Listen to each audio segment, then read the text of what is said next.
అందరికీ నమస్కారం. నిన్న తెలుగుదేశం పార్టీకి సంబంధించినటువంటి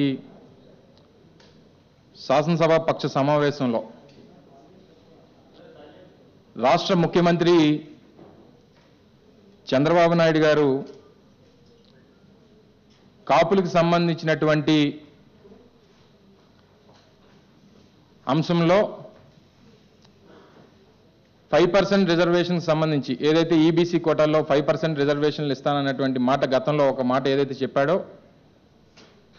దానికి సంబంధించి ఒక ఆర్డినెన్స్ని తీసుకురాబోతా ఉన్నాం అన్నటువంటి విషయాన్ని నిన్న ఆ సమావేశం ద్వారా రాష్ట్ర ప్రజలకు చెప్పేటువంటి కార్యక్రమాన్ని చేశారు. ఇంకా ఈ రాష్ట్ర ముఖ్యమంత్రి చంద్రబాబు నాయుడు గారిని ప్రజలు ఎలా నమ్ముతారని చెప్పి ఆయన అనుకుంటున్నాడు నాకైతే అర్థం కావట్లా. ఎందుకంటే గతంలో కూడా ఇదే రకంగా రాష్ట్రంలో ఉమ్మడి రాష్ట్రంలో ఉన్నటువంటి ఎస్సీలకు సంబంధించినటువంటి వర్గీకరణ విషయంలో ఈ రకంగానే వర్గీకరణ అంశంలో ఆ రోజు ఏ రకంగా అయితే రాష్ట్రపతి గారి దగ్గర నుంచి ఆ కార్యక్రమం జరగకుండా పేరుకేమో ఇక్కడ ఉన్నటువంటి రాష్ట్రంలో ప్రజలకేమో ఈయనేదో కార్యక్రమం చేస్తున్నారు, మేలు చేసేటువంటి కార్యక్రమం చేయబోతున్నారు అన్నటువంటి కలరింగ్ ఇచ్చేటువంటి కార్యక్రమం చేస్తూ ఆయనకి వ్యక్తిగతంగా ఆయన మనసులో ఆ కార్యక్రమాలు జరగవని చెప్పి తెలిసి మరోమారు ఈ రాష్ట్రంలో ఉన్నటువంటి కాపుల్ని మోసం చేసేటువంటి ప్రయత్నం చేస్తూ ఉన్నాడు. మళ్ళీ రేపు ఆర్డినెన్స్ని రాష్ట్రపతికో గవర్నర్కో పంపించి నేను చేయాల్సినటువంటి పని చేశాను, అక్కడ అది అమలు కాలేదనేటువంటి మాట చెప్పేటువంటి కార్యక్రమాన్ని ఈ రాష్ట్ర ముఖ్యమంత్రి చంద్రబాబు నాయుడు గారు చేసేటువంటి ప్రయత్నం రాష్ట్ర ప్రజలందరూ కూడా గమనిస్తున్నారనేటువంటి విషయాన్ని తెలియజేస్తా ఉన్నా. ముఖ్యంగా ఈ రాష్ట్రంలో ఉన్నటువంటి కాపులు ఆ రోజు 2014లో తెలుగుదేశం పార్టీ ఇచ్చినటువంటి హామీ రాష్ట్రంలో ఉన్నటువంటి కాపుల్ని బీసీల్లో చేరుస్తానన్నటువంటి మాట మీద ఇచ్చినటువంటి హామీని నమ్మి ఓట్లేసినటువంటి కాపుల్ని ఈ 4.5 సంవత్సరాలు ఏ రకంగా మోసం చేశారో అందరికీ తెలుసు. అనేక రకాలుగా పోరాటాలు జరిగినాయి, అనేక రకాలుగా వివిధ ప్రాంతాల్లో జరిగినటువంటి నిరసన కార్యక్రమాలను చూసాం.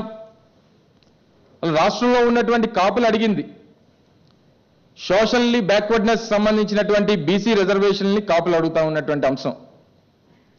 మీరు చెప్తా ఉంది ఏ రకమైనటువంటి సంబంధం లేనటువంటి ఈబీసీ కోటాలో 5% రిజర్వేషన్లు వర్తించినటువంటి ఈబీసీ కోటాలో 5% రిజర్వేషన్స్ అనేటువంటి అంశాన్ని మీరు తెర మీదకి తీసుకొని వచ్చారు. అసలు సోషల్ బ్యాక్వర్డ్నెస్ సంబంధించినటువంటి ఒక కమిటీ మంజునాథన్ కమిటీని మీరు వేసినప్పుడు అసలు ఆ కమిటీ మీద మీకు ఏమైనా గౌరవం ఉందా? అసలు వేసినటువంటి కమిటీ చైర్మన్ తాలూకా ఆయన ఏమైనా కాన్ఫిడెన్స్లోకి తీసుకున్నారా? అసలు మీరు తీసుకున్నటువంటి మీరు ఆమోదించినటువంటి మీ కేబినెట్ ఆమోదించినటువంటి రిపోర్ట్ ఏదైతే ఉందో దాని మీద అసలు కమిటీ చైర్మన్కి సంబంధించినటువంటి సంతకం ఉందా? ఆ రోజు ఉన్నటువంటి పరిస్థితుల్లో అప్పుడు ఉన్నటువంటి రాజకీయ పరిస్థితుల్లో ఏ రకంగా సబ్జెక్ట్ని డీవియేట్ చేయాలని చెప్పి ఆ రోజు రాత్రి కేబినెట్ సమావేశం ఏర్పాటు చేసి కాపుల్ని బీసీలో చేరుస్తున్నాం అనేటువంటి మాట చెప్తూ దాన్ని కేంద్రానికి మేము పంపిస్తున్నాం అనేటువంటి మాట మీరు చెప్పడం జరిగింది. నిజంగా కాపుల మీద ఏ రకమైనటువంటి అభిమానం ఈ రాష్ట్ర ముఖ్యమంత్రి గారికి ఉంటే ఆ రకమైనటువంటి మోసం జరిగేది కాదు. ఒకసారి గతంలో మనం చూసాం, కేంద్ర ప్రభుత్వానికి కాపులకు సంబంధించినటువంటి రిజర్వేషన్ మీద ఏ రకమైనటువంటి ఫైల్ పుటప్ అయిందా అని చెప్పని అడిగితే అక్కడ ఏ రకమైనటువంటి ఫైల్ పుటప్ అవ్వలేదు. అసలు ఏ రోజన్నా పార్లమెంట్లో కాపులకు రిజర్వేషన్ సంబంధించినటువంటి ఒక రిపోర్ట్ వారి దగ్గరికి వెళ్ళినప్పుడు అక్కడ ఉన్నటువంటి పార్లమెంటరీ కమిటీస్ కానీ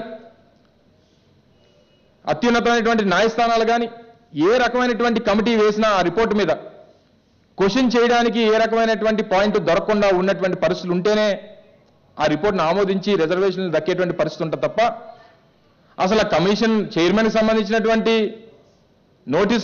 నోటీసులో లేనటువంటి రిపోర్టు అసలు ఆ సభ్యులు ఆ ఇచ్చినటువంటి రిపోర్ట్లు ఏ రాశారో వారికి తెలియదు. కేవలం రాజకీయ లబ్ధి కోసం, రాజకీయ లాభం కోసం ఆ రకంగా మోసం చేసినటువంటి పరిస్థితులు గతంలో మనం చూసాం. మళ్ళీ కొత్తగా మరో నెల రోజుల్లో షెడ్యూల్ వస్తుంది.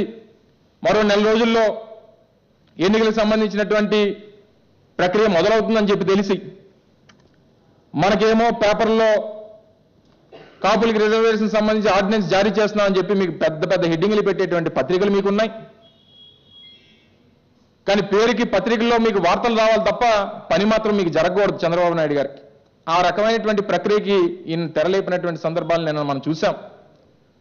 దీంతో పాటు ఈ రాష్ట్రంలో ఉన్నటువంటి మహిళలకు సంబంధించి పసుపు కుంకుమ 2 అట. పసుపు కుంకుమ 2 అని చెప్పి 10,000 రూపాయలు అప్పుగా ఇస్తున్న సందర్భాలు మనం చూస్తా ఉన్నాం. నిన్న రాష్ట్ర ముఖ్యమంత్రి గారి తనయుడు రాష్ట్ర మంత్రి అయినటువంటి లోకేష్ గారు మాట్లాడుతూ అప్పు కాదు ఉచితంగా ఇచ్చేస్తున్నాం అన్నటువంటి మాట చెప్తా ఉన్నారు. ఎక్కడుందో చూపించండి ఒకసారి. గతంలో మీరు ఇచ్చినటువంటి జీవోల్లో పొందుపరిచినటువంటి అంశాలు మేము ప్రజల ముందుకు తీసుకొని వచ్చాం. ఈరోజు మేము ఉచితంగా ఇస్తున్నాం అన్నటువంటి దానికి మీరు ఎక్కడన్నా ఒక జీవో కానీ ఏ రకమైనటువంటి ఒక ప్రక్రియ కానీ మీరు ఏమైనా నడిపారా అనేటువంటి విషయాన్ని అడుగుతా ఉన్నాం. అది నిజంగా మీకు చిత్తశుద్ధి ఉంటే సహజంగా మీరు ఇచ్చేటువంటి 2,500 ఏదైతే ఈ ఫిబ్రవరి నెలలో ఇచ్చేటువంటి 2,500 మీరేమన్నా ఇండివిజువల్ చెక్స్ ఇస్తా ఉన్నారా? మీరు ఆ తీసుకొని వెళ్ళి 10 మంది సభ్యులు ఉంటే ఆ గ్రూప్లో ఉన్నటువంటి 10 మంది సభ్యులకి 25,000 రూపాయలు మీరు ఆ అకౌంట్లో వేస్తారు. అంటే ఒక డ్వాక్రా గ్రూప్కి సంబంధించినటువంటి అకౌంట్లో 25,000 రూపాయలు లంసంగా అందులో డిపాజిట్ అయితే ఏ రకంగా అది ఇండివిజువల్కి మీరు ఇస్తున్నటువంటి పసుపు కుంకుమ మాకైతే అర్థం కావట్లేదు. అది 100% రేపు జరిగేటువంటి ప్రక్రియలో అది ఈ రాష్ట్రంలో ఉన్నటువంటి ప్రతి మహిళకి అప్పుగానే మిగిలిపోతుంది అన్నటువంటి విషయాన్ని గ్రహించమని చెప్పి ఈ రాష్ట్రంలో డ్వాక్రా మహిళల్ని గ్రహించమని చెప్పి మీ ద్వారా కోరుతా ఉన్నా. నిజంగా మీకు చిత్తశుద్ధి ఉంటే వాళ్ళు మీరు మార్చిలో 3,500 ఏంటి, ఏప్రిల్లో 4,500 ఏంటి అంటే ఇదేమో మీకు ప్రజలకి ఈ రాష్ట్రంలో ఉన్నటువంటి మహిళలకి మేము 10,000 రూపాయలు ఇచ్చేసాం, రేపు ఎన్నికల షెడ్యూల్ వచ్చిన తర్వాత రేపు ఎలక్షన్ కమిషన్ మీరు ఆ రకంగా చెక్కులు ఇవ్వడానికి వీల్లేదు, డబ్బులు డిపాజిట్ చేయడానికి వీల్లేదు అని చెప్పి రేపు అది నిలుపుదల చేస్తే రేపు మీరు ఆడబోయేటువంటి నాటకం కూడా ఈ రాష్ట్ర ప్రజలందరికీ తెలుసు. నేను ఇచ్చేశాను, ఈ రాష్ట్రంలో వైఎస్ఆర్ కాంగ్రెస్ పార్టీ అడ్డుపడిందనో కేంద్రంలో ఉన్నటువంటి ఎలక్షన్ కమిషన్ అడ్డుపడిందన్నటువంటి మాటలు మళ్ళీ రేపు పేపర్లో తప్పకుండా మీ పత్రికల్లో వచ్చేటువంటి పరిస్థితుల్ని ఇప్పుడే మేము తెలియజేస్తా ఉన్నాం. ఒక్కసారి రాష్ట్ర ప్రజలు గుర్తుపెట్టుకోమని చెప్పి కోరుతా ఉన్నా. వాళ్ళు ఫిబ్రవరిలో నెలాఖరు నోటిఫికేషన్ షెడ్యూల్ వచ్చిన తర్వాత ఏ రకంగా మీరు మళ్ళీ డబ్బులు ఇచ్చేటువంటి ప్రక్రియ పెడతారు. ఏప్రిల్ నెలలో ఎన్నికలు ఉంటాయి, మార్చి నెలలో ఎన్నికల ప్రక్రియ ఉంటుంది. ఏ రకంగా మళ్ళీ అసలు ఆడవాళ్ళ తాలూకా వారితో ఏ రకంగా మీరు ఆడుకోవాలని చెప్పి చూస్తా ఉన్నారు మాకైతే అర్థం కావట్లేదు. గతంలో మీరు 3,000 రూపాయలు గతంలో ఇచ్చినప్పుడు ఆ 3,000 రూపాయలు కూడా అకౌంట్లోనే ఉండాలి. అప్పుడు మహిళలు వెళ్ళి డ్వాక్రా మహిళలు వెళ్ళి అకౌంట్లో డబ్బులు తీసుకుందామని చెప్పి బ్యాంకులకు వెళ్తే బ్యాంకుల్లో మేనేజర్లు ఏం చెప్పారు? చంద్రబాబు నాయుడు వేసినటువంటి 3,000 ముట్టుకోవడానికి వీల్లేదు, అవి చూసుకోవడానికి తప్ప తీసుకోవడానికి కాదు అన్నటువంటి మాట చెప్పినటువంటి మాట వాస్తవం కాదా అని చెప్పని అడుగుతా ఉన్నాం. అందుకే మీ ద్వారా ఈ రాష్ట్రంలో ఉన్నటువంటి కాపుల్ని, ఈ రాష్ట్రంలో ఉన్నటువంటి మహిళల్ని ఆలోచన చేయమని చెప్పి కోరుతా ఉన్నాం. చంద్రబాబు నాయుడు ఎక్కడ కనిపించినా నిలదీయమని చెప్పి కోరుతా ఉన్నాం. ఇంకా ఎంతకాలం ఈ రాష్ట్రంలో ఉన్నటువంటి వివిధ వర్గాల్ని మోసం చేస్తారో చెప్పాల్సినటువంటి అవసరం ఉంది, సమాధానం చెప్పాల్సినటువంటి అవసరం ఉంది. మీకు మరో ఇంకా ఎక్కువ కాలం లేదు. మీకు మిగిలినది కేవలం ఎన్నికల ప్రక్రియతో కలిపి మిగిలింది 75 రోజులు మాత్రమే. మీకు గడిచినటువంటి ప్రతి గంట మీరు ఈ రాష్ట్రంలో ఉన్నటువంటి మీ అధికారానికి దూరం కాబోతా ఉన్నారన్నటువంటి విషయాన్ని ఈ సందర్భంగా మీ ద్వారా తెలియజేస్తా ఉన్నాం. మరి ఎందుకు 2014లో అన్ని హామీలు ఇచ్చారే, రైతులు రుణాల మాఫీ అని చెప్పి హామీ ఇచ్చారు. రాష్ట్రంలో డ్వాక్రా రుణాలు మాఫీ చేస్తానని హామీ ఇచ్చారు. ఇల్లు లేనటువంటి పేదవాడికి 3 సెంట్లు భూమి ఇచ్చి 1,50,000 రూపాయలు పెట్టి ఇల్లు కట్టించిస్తానని చెప్పి హామీ ఇచ్చారు. చదువుకున్నటువంటి యువకులకి ఉద్యోగాలు లేక ఇబ్బందులు పడుతున్నటువంటి యువకులకి జాబ్ కావాలంటే బాబు రావాలి, ఇంటికి ఒక ఉద్యోగం ఇస్తానని చెప్పారు. ఉద్యోగాలు లేక ఇబ్బందులు పడుతున్నటువంటి యువకులకి నిరుద్యోగ భృతి ఇస్తానని చెప్పానన్నారు. మళ్ళీ కొత్తగా నాటకం 1000 రూపాయలని 2,000 రూపాయలు చేస్తున్నావు, మళ్ళీ ఘనకార్యంలాగా మళ్ళీ దాన్ని ఎత్తి చూపించేటువంటి ప్రయత్నం చేస్తా ఉన్నారు. అసలు నువ్వు ఇచ్చింది ఎప్పుడు, వారు తీసుకునేది ఎప్పుడు? ఎన్నికల్లో ఒక నాయకుడికి చిత్తశుద్ధి ఉంటే, ఈ రాష్ట్రంలో ఉన్నటువంటి పేదవాడిని ఆదుకోవాలన్నటువంటి తపన ఉంటే, నీకు అధికారం ఇచ్చినటువంటి మరుక్షణం నువ్వు ఇచ్చినటువంటి మాటను నిలబెట్టుకోవాలి తప్ప, నువ్వు ఈరోజు ఈ రాష్ట్ర ముఖ్యమంత్రి, ఈ రాష్ట్రంలో తెలుగుదేశం పార్టీ వెంటిలేటర్ మీద ఉన్నటువంటి పార్టీ, తప్పకుండా రోజులు దగ్గర పడినాయి. నువ్వు ఇప్పుడు ఏం చేసినా సరే నిన్ను కాపాడేటువంటి పరిస్థితి ఈ రోజు రాష్ట్రంలో ప్రజలకి లేదు. ఆ పైన ఉన్నటువంటి దేవుడు కూడా నిన్ను కాపాడలేడు అనేటువంటి విషయాన్ని కూడా ఈ సందర్భంగా తెలియజేస్తా ఉన్నాం. పైపెచ్చు ఈరోజు అసెంబ్లీలో చూసాం, ఆయన 40 సంవత్సరాలు ఎప్పుడూ నల్ల చొక్కా వేయలేదట. ఈరోజు కొత్త డ్రామాకి తెరలేపారు.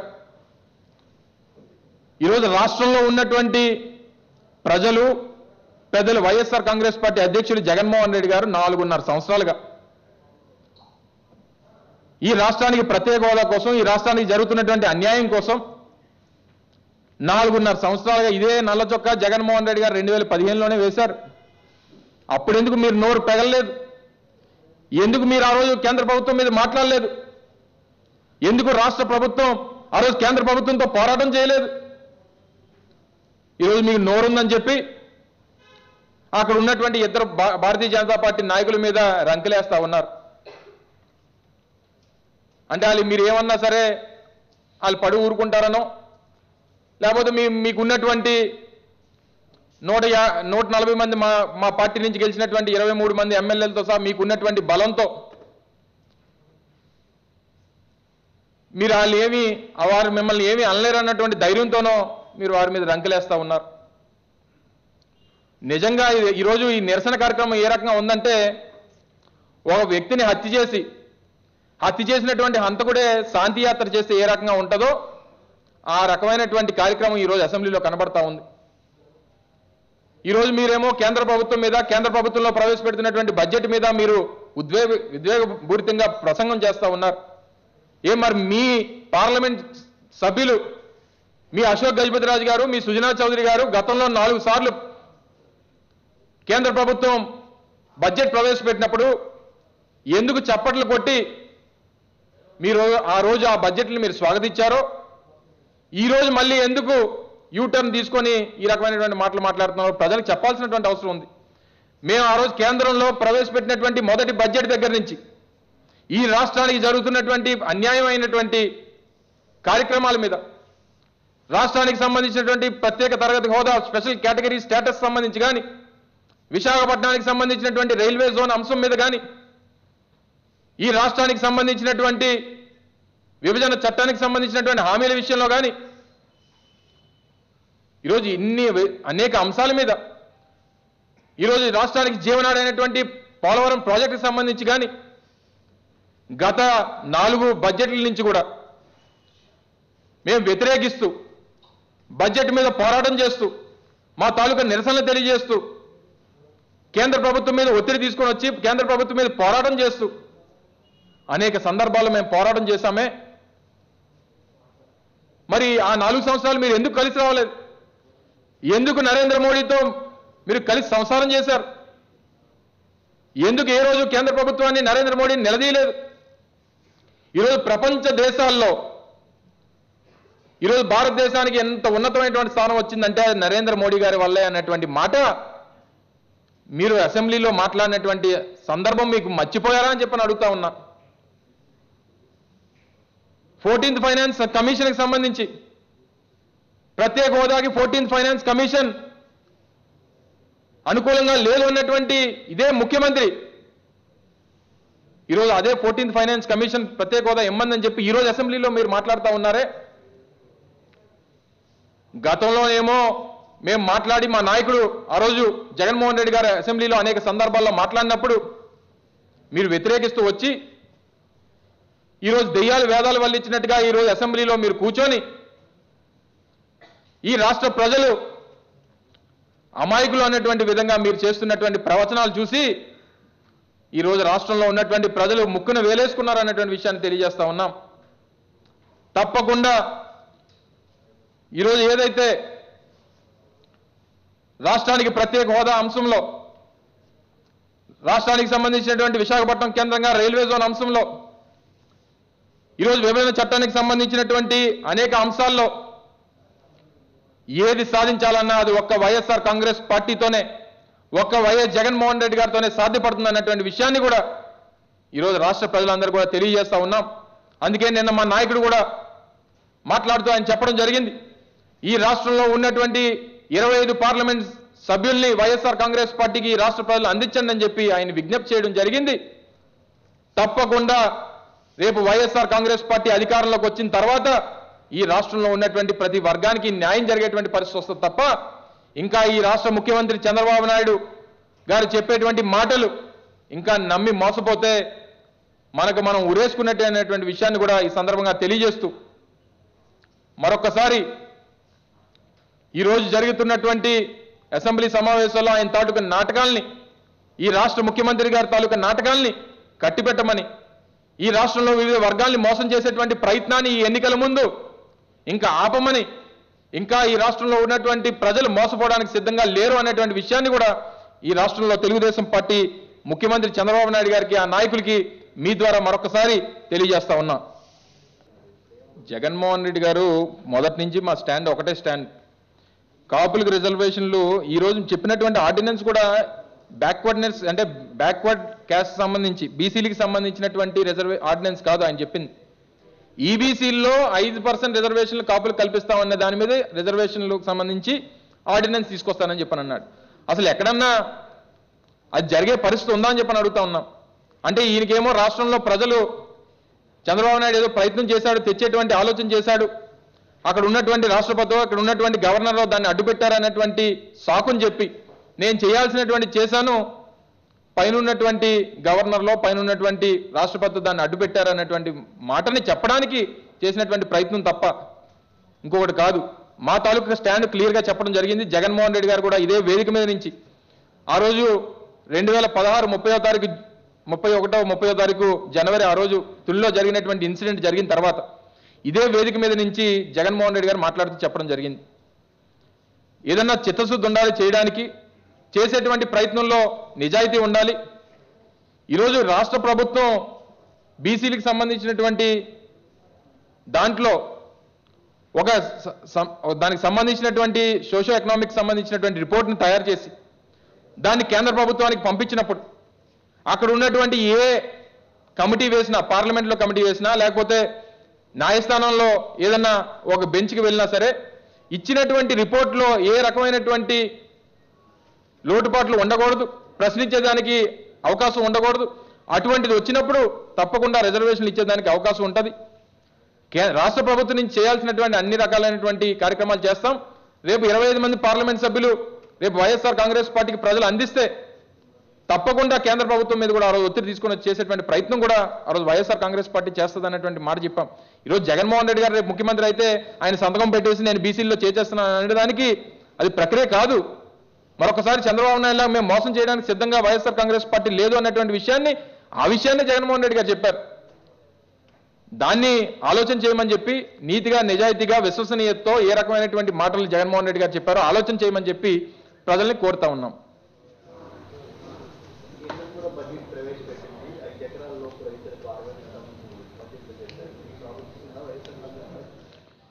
ఈరోజు ఇప్పుడే మా పెద్దలు పార్లమెంట్ సభ్యులు విజయసాయి రెడ్డి గారు రాష్ట్రానికి సంబంధించినటువంటి జరిగినటువంటి అన్యాయం పైన మా తాలూకా నిరసనని ఢిల్లీలో ఇప్పుడే విజయసాయి రెడ్డి గారు వ్యక్తపరచడం జరిగింది. ఎందుకంటే ఎక్కడ కూడా రాష్ట్రంలో కేంద్రంలో ప్రవేశపెట్టినటువంటి బడ్జెట్లో రాష్ట్రానికి సంబంధించినటువంటి ప్రత్యేక హోదా అంశం కానీ, విశాఖపట్నం కేంద్రంగా రైల్వే జోన్ అంశం కానీ, లేకపోతే రీఆర్గనైజేషన్ యాక్ట్లో ఉన్నటువంటి అంశాలపైన కానీ, పోలవరం ప్రాజెక్టుకి సంబంధించినటువంటి నిధుల విషయంలో కానీ ఎక్కడా కూడా ఈరోజు ప్రవేశపెట్టినటువంటి బడ్జెట్లో ఈరోజు వైఎస్ఆర్ కాంగ్రెస్ పార్టీ మా తాలూకా నిరసనని కేంద్ర ప్రభుత్వం మీద ఈరోజు వ్యక్తపరచడం జరిగింది. ఇంకా రైతులకు సంబంధించి ఏదైతే ఇచ్చారో అది కేంద్ర ప్రభుత్వం దేశవ్యాప్తంగా ఇచ్చేటువంటి పథకం. ఇదేదో ఆంధ్ర రాష్ట్రానికి మేలు చేసేటువంటి కార్యక్రమంగానో లేకపోతే కేవలం ఆంధ్రప్రదేశ్కి ఇచ్చినటువంటి అంశం కాదు. ఈరోజు ఎన్నికలు వస్తున్నటువంటి తరుణంలో కేంద్రంలో ఉన్నటువంటి ప్రభుత్వం దేశవ్యాప్తంగా ఉన్నటువంటి అన్ని రాష్ట్రాలకి, అన్ని ప్రాంతాల్లో ఉన్నటువంటి రైతాంగానికి ఇచ్చినటువంటి హామీ అందరితో పాటు మనకి ఈరోజు ప్రత్యేకంగా ఆంధ్ర రాష్ట్రానికి చేసింది ఈరోజు బడ్జెట్లో ఏ రకమైనటువంటి న్యాయం జరగలేదు. దానికి సంబంధించినటువంటి మా తాలూకా నిరసనని మీ ద్వారా ఈరోజు వ్యక్తపరుస్తూ ఉన్నాం.